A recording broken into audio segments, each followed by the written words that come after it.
3 है, ठीक है। ये हमारा पार्ट 3 है। पार्ट 1 और पार्ट 2 में हम लोगों ने देखा था किस तरह से, मतलब अगर आपको नहीं आता तो बेसिक्स आप एकदम प्लान बाई कर सकते हो, डोमेन देख सकते हो, और फिर किस तरह से सी पैनल को सेटअप कर सकते हो। सी पैनल को सेटअप करते ही तुम्हारा डब्ल्यू इंस्टॉल हो जाएगा, ठीक है। डब्ल्यू इंस्टॉल करने के बाद इस पार्ट में हम लोग देखने वाले कि डब्ल्यू का बेसिक सेटअप कैसे कर सकते हैं, एकदम बेसिक का बात करेंगे। फिर नेक्स्ट पार्ट में प्रोडक्ट एंड सर्विसेज कैसे सेट करते हैं वो देखना। अगर मान लो तुम्हें सारा कुछ तुम्हारा किया हुआ, डायरेक्टली तुम अगर प्रोडक्ट एंड सर्विसेज का सेटअप देखना चाह रहे हो तो इस वीडियो को छोड़ो, नेक्स्ट वाले पार्ट में चले जाओ। लेकिन अगर बेसिक्स जानना है तब इसको देख लो, बहुत काम आएगा।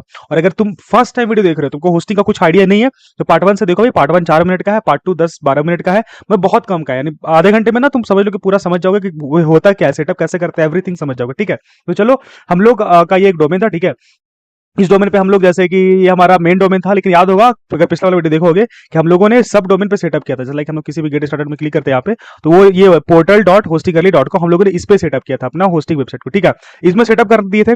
इसमें हम लोगों को अगर जाना है डब्ल्यूएचएमसीएस में, तो लास्ट में एडमिन लिख देंगे बस स्लैश करके, तो हमारा डब्ल्यूएचएमसीएस ओपन हो जाएगा। यहाँ देखो डायरेक्टली लॉगिन हो गई है। तुम्हारे में लॉगिन करने टाइम आईडी पासवर्ड मांगेगा। तुमने जो अगर नहीं देखे हो कैसे बनाते, तो मैं बार बार बोल रहा हूँ, पहला वाला वीडियो देख लो। जस्ट इससे पहले में हम लोग ने डब्ल्यूएचएमसीएस इंस्टॉल करना और उसको सेटअप करना भी सीखा था कि किस तरह से हम लोग इसको बना सकते हैं। आईडी पासवर्ड बनाते थे, और उसी आईडी पासवर्ड जो हम लोग बनाए थे उसी कारण से बस इसमें सिंपली लॉगिन कर लेना है। अगर तुम पहले लॉगिन कभी नहीं की हो तो तुम्हारे सामने ना एक सेटअप करने का पेज आएगा, ठीक है। लेकिन मैं पहले लॉगिन कर चुका हूं, इसे सेटअप करने का ऑप्शन नहीं आ रहा है। तो मान लो अगर तुम पहले लॉगिन किए थे और सेटअप करने का ऑप्शन नहीं आ रहा है, या फिर तुम किए आया था लेकिन तुम गलती से हटा दी हो, तो तुम क्या कर सकते हो। अगर मोबाइल में हो तो यहाँ देखो 3 लाइन में यहाँ पे क्लिक करना। 3 लाइन में जैसे ही क्लिक करोगे तो एकदम नीचे आ जाना, और कॉन्फ़िगरेशन में क्लिक करना। नीचे आना, सेटअप विजार्ड लिखा हुआ, इसमें क्लिक करोगे तो वो ऑप्शन आ जाएगा, ठीक है। और देखो मैं हटा देता हूँ, शायद मेरा ना है, ठीक है। और दूसरा, अगर लैपटॉप में हो तुम, तो लैपटॉप में भी सेम चीज है, नाम देखो सेम रहेगा, ठीक है। यहाँ पे इसमें जाना है, उसके बाद सेटअप विजार्ड में चल जाना है, ठीक है। तो देखो जैसे ही मैं आया सेटअप विजार्ड में, देखो ऐसा ऑप्शन आ गया। मोबाइल में भी आएगा, कभी कभी आने में लेट हो जाता है। तुम्हारे सामने ऐसा पेज आएगा। अगर तुम फर्स्ट टाइम लॉगिन कर रहे हो ना, तो डायरेक्टली ऐसा आ जाएगा, और नहीं आएगा तो मैंने बता दिया है, तो वैसे एक स्टेप बाय स्टेप करके चले आना। यहाँ पे तुमको क्या सेटअप करना है, नेक्स्ट में जाना है, डायरेक्टली नेक्स्ट क्लिक करना है। अब अपने कंपनी का नाम, जो भी तुम्हें नाम रखना है, या तुमको होस्टिंग अर्ली के साथ कुछ और अपना नाम रखना है, भाई वो नाम रख लेना। कोई अगर तुम्हारे पास लोगो है, यहाँ से क्लिक करके लोगो को आप डाल देना। ईमेल जो भी तुम्हारा है, यहाँ पे इसको हटा के अपना पर्सनल ईमेल डाल देना। इसको ये सब कोई जरूरत नहीं है, ये कोई खास जरूरत नहीं है। कंट्री को हाँ इंडिया कर देना बस, और इंग्लिश लैंग्वेज, ठीक है। और डब्ल्यूएचएमसीएस का ये जो यूआरएल रहेगा, ये वही रहेगा जिसमें सब डोमेन लगा हुआ है। इसको हटाना मत। अगर तुम्हारा वेबसाइट ओरिजिनली सब डोमेन पे सेटअप किया हुआ है तो यही रहने देना, और अगर सब डोमेन पे सेटअप नहीं किया, तुम नॉर्मली किए हो, तो फिर ये रखना। ऐसे याद रखना, बाय डिफॉल्ट सही वाला रहता है। ज्यादातर तुम्हें इसमें सिर्फ कंपनी नेम और लोगो डालना चाहिए, और ज्यादा से ज्यादा ईमेल एड्रेस, बस ये 3 चीज छेड़छाड़ करना, और कुछ खराब मत करना। तो चलो मैं फटाक से इसको करके आगे बढ़ता हूँ। चलो जो भी डिटेल्स भरना है तो उसको भर के नेक्स्ट करना है, ठीक है। नेक्स्ट करने के बाद पेमेंट्स वाला पेज आएगा। चलो अभी ईमेल अभी मैं कुछ भी डाल दे रहा हूँ ऐसे, ठीक है। इसके बाद नेक्स्ट करना है, ठीक है। मैंने लोगो डाल लिया, नाम डाल लिया। अब यहाँ पे बोल रहा है कि भैया आपको पेपल अगर है, ठीक है, अगर पेपल का है तुम्हारे पास, तो इसको इनेबल करना। इनेबल करके अपना ईमेल एड्रेस डाल देना, पेपल का जो भी है। मेरा नहीं है, इसको मैं नहीं रखूंगा। Mail in payment, accept payment offline, मतलब मान लो तुम्हें अगर ये चीज़ और रखना चाहिए ऐसे शुरू शुरू, अगर तुम्हारे पास कोई पेमेंट गेटवे नहीं है। अदरवाइज इसको भी डिसेबल रखो, हम यहाँ डिसेबल रखना चाहते हैं इसको, ठीक है। उसके बाद नेक्स्ट करते हैं। डोमेन्स पूछेगा भाई, तो डोमेन्स अगर रीसेल करने का मन है तो अगर यहीं से रीसेल करने का मन है तो करो, अदरवाइज मुझे मन नहीं है, मैं इसको डिसेबल करूंगा, ठीक है। सब कुछ यहाँ से डिसेबल करना, क्योंकि मुझे ये सब रखने का मन नहीं है, ठीक है। क्योंकि थोड़ा इन लोगों का मैंने देखा है बहुत ज़्यादा प्रॉफिट नहीं मिलता है, उल्टा लॉस में जाते हैं।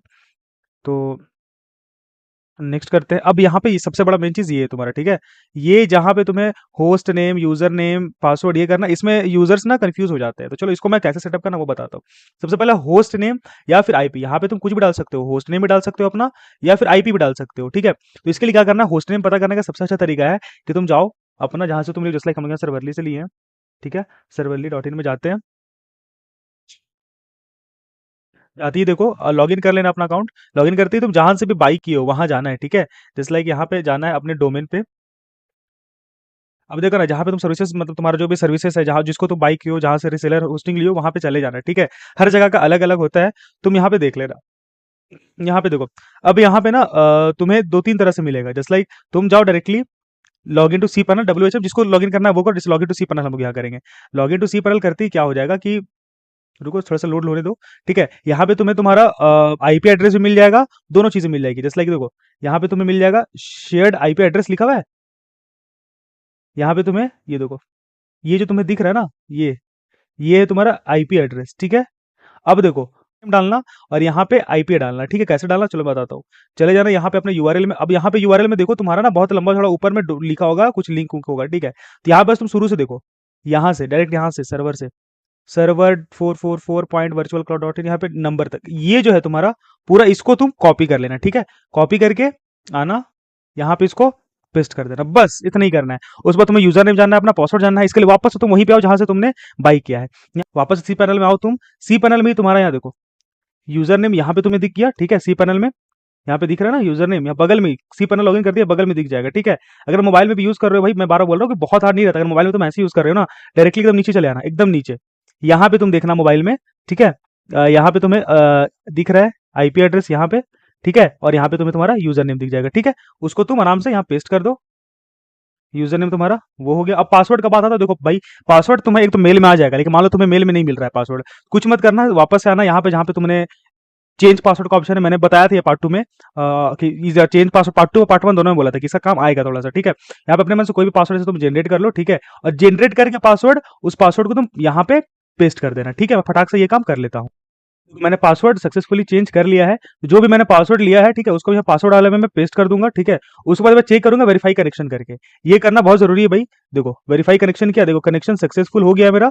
अब बाकी चीजों को मैं आराम से कर सकता हूँ। देखो अब क्या पे नेम डालना है भाई, नेम सर्वर क्या है तुम्हारा, ठीक है। तो ये सब चीज को तुम छोड़ दो कि बहुत बड़ा चीज नहीं है ये, अगर डालना होगा तुम्हें, ठीक है, तो तुम्हें जो नेम सर्वर मिला होगा वो तुम डाल देना, उसका आईपी एड्रेस डाल देना। चलो जैसे कि मैं अपने मन से यहाँ पे कुछ डाल देता हूँ, सर्वर सर्वरली डाल दो यहाँ पे, वैसा है तो प्राइमरी आईपी में यहाँ पे जाओ वापस, ये जो तुम्हारा आईपी एड्रेस था, इस आईपी एड्रेस को कॉपी करो, ठीक है। मोबाइल व्यू में थोड़ा सा लैपटॉप में कॉपी करने में दिक्कत होता है, ठीक है। तो यहाँ पे जाओ भाई, लैपटॉप में अगर यूज करोगे तो मोबाइल वाले थोड़ी ना यूज करोगे, लेकिन मोबाइल में यूज करोगे तो आराम से हो जाएगा, ठीक है। आईपी में उसको ये डाल देते हैं। नेम सर्वर जो भी है तुम्हारा, जैसे हमारा नेम सर्वर अभी जो है DNS 5 और यहाँ DNS 6 virtualcloud.in है। ये सारी चीजें तुम्हें डालना है भाई, देख लो सामने स्क्रीन में, ये सारी चीजें तुम्हें डाल के वापस बस नेक्स्ट कर दो। नेक्स्ट करोगे एक तरह से समझो कि तुम्हारा सर्वर सेटअप हो गया। यहाँ पे फिर नेक्स्ट कर दो, खत्म। ये देखो तुम्हारा एक तरह से सर्वर तुमने बहुत अच्छे से सेटअप कर लिया, बेसिक सेटअप जो था तुम्हारा वो तुमने कर लिया है, ठीक है। अब चलो थोड़ा थोड़ा करके सारी चीजों को समझते हैं। यहाँ पे देखो मैं फिर से बता रहा हूँ, मोबाइल और लैपटॉप दोनों में सेम रहेगा भाई, कम से कम नाम देख देख के करना, सब सेम मिल जाएगा, ठीक है। यहां से देखो ये रहा तुम्हारा क्लाइंट्स का, क्लाइंट्स वाले में यहाँ से तुम अपने सारे क्लाइंट्स को देख सकते हो भाई, तुम्हारा कितना क्लाइंट्स आया है गया है, कौन कौन सा न्यू क्लाइंट्स आ रहा है, ठीक है। तो मान लो किसी का ऑर्डर में कुछ प्रॉब्लम आ रहा थी, ऑर्डर वाले सेक्शन में जाओ, यहाँ पे तुम सारे ऑर्डर को देख सकते हो, कौन सा पेंडिंग ऑर्डर एक्टिव है, कोई फ्रॉड, ये सब या कोई कैंसल्ड ऑर्डर है, या तुम ऑर्डर वाले में देख सकते हो। बिलिंग में बिलिंग देख सकते हो, सपोर्ट देख सकते हो, कोई टिकट टुकट अगर राइज करेगा तो, ठीक है। रिपोर्ट ये सब, ये उतना कुछ खास काम का नहीं है, ठीक है। उसके बाद देखो डायरेक्टली सबसे मेन जो रहता है तुम्हारा, ये रहता है सिस्टम सेटिंग, और यहाँ से ऐप एंड इंटीग्रेशन। जैसे ऐप इंटीग्रेशन में जाके तुम पेमेंट गेटवे को सेटअप करोगे, वो भी मैं आगे बताऊंगा किसी पार्ट में। और सिस्टम सेटिंग में जाके तुम अपने बेसिक सेटअप, जस्ट लाइक यहाँ से आके तुम डायरेक्टली यहाँ बगल में आओ, प्रोडक्ट्स एंड सर्विसेज दिख रहा है, इसको सेलेक्ट करो। यहाँ से हम लोग प्रोडक्ट सर्विसेज में जाएंगे, और वापस जो पासवर्ड है भाई वो डाल के कंटिन्यू करना। यहाँ से हम लोग प्रोडक्ट एंड सर्विसेज बनाना शुरू करेंगे। साथ ही साथ हम लोग अभी नेक्स्ट वीडियो में लॉग इन टू WHM करेंगे, यहाँ से लॉग इन WHM करके WHM में पैकेज बनाना सीखेंगे, साथ ही साथ WHM CS में पैकेज बनाना सीखेंगे, दोनों को कनेक्ट करना सीखेंगे, और अपने पैनल को लाइव करना सीखेंगे। तो जस्ट हम सीखने वाले नेक्स्ट वीडियो में, ठीक है। और इसमें कोई भी दिक्कत हुआ हो तो तुम पूछ सकते हो कमेंट में, और पिछले वाले वीडियो को भी देख लो और आगे वाले वीडियो को भी देख लेना, अगर कुछ दिक्कत हो तो पूछ सकते हो।